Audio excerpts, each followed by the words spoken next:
The day that my father died, I went to go see The Hangover. Uh, yeah, it's a great movie. Do you guys like that movie? It's awesome. Zach Galifianakis is a national treasure. And it was the kind of day where I guess I just needed to escape a little bit. And often in my life, I've escaped into movies and television and entertainment of all kinds. 3 days prior to this, I was talking with my father. We were having our daily call with each other. And we had started talking every day on the phone because 6 months prior to this, my mother had died. And on this day, my father was speaking gibberish, and I didn't know what was going on. It was English, and like I can't mimic it. Like I don't know. But it was just very, very strange. And I knew that something was wrong. But I told myself, you know what? You need to not freak out, because at this point in my life, like I was thinking. After my mother died, I thought, like if my father died, I don't know how I would handle it. I might kill myself or drink myself to death, or I don't know. I just didn't think that I would be capable of dealing with that if that happened. So I said, don't freak out. So what I did was I called a family friend.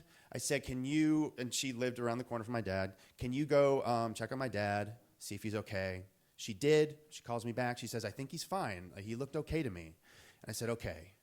What I'm going to do is I'm going to not freak out. I'm going to sleep through the night. I'll call him tomorrow morning, and we'll go from there. So I call him the next day, and there's no answer.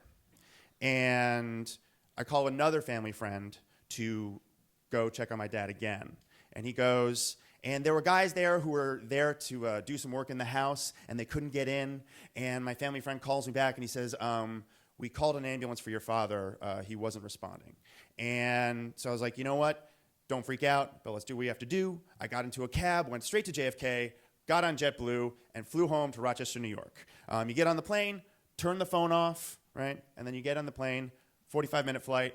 I get down, I touch down, I get out. First thing I do, open my phone, and I had 3 messages, 3 phone messages. 2 were from doctors, and 1 was from a social worker, and all 3 wanted to know what my father's living will stipulated.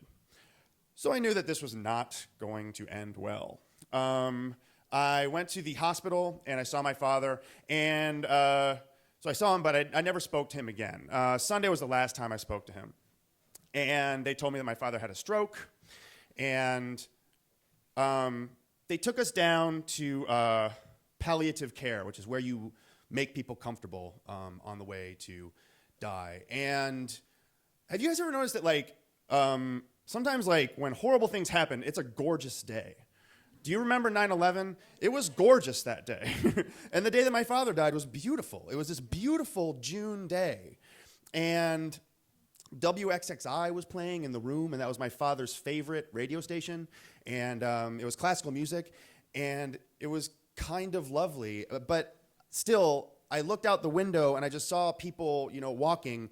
And you ever had that thing where you're going through something really horrible, or you're waiting for results or something, and you just look at strangers, and you're like, they don't even know, And I was in the room with my father when he passed away.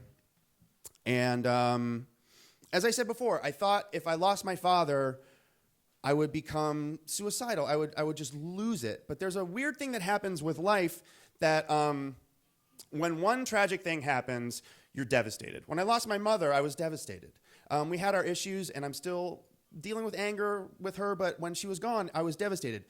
When 2 tragic things happen or more in a very short period of time, it's more like, fuck off. Really? Come on. No, this isn't happening, is it? 2 dead parents in 6 months? Stop it, And after my mother died, people said, our thoughts and prayers are with you, as people do. And then after my father died, people said, oh, I can't even imagine what you're going through. And yeah, it's hard to imagine, but I'll let you know what you do. Step 1 is you get in the car and you go home, because there's nothing else to do. You just keep on living.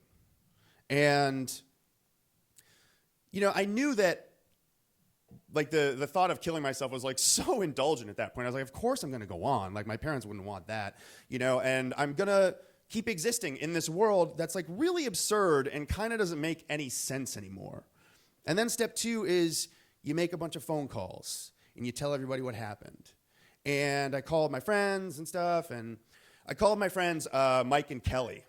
And they're a married couple, and they still lived in Rochester. And they said, Rob, we'll be there for you, whatever you want.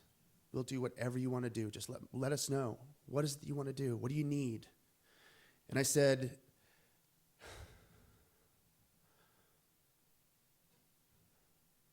do you want to go see a movie? Thank you.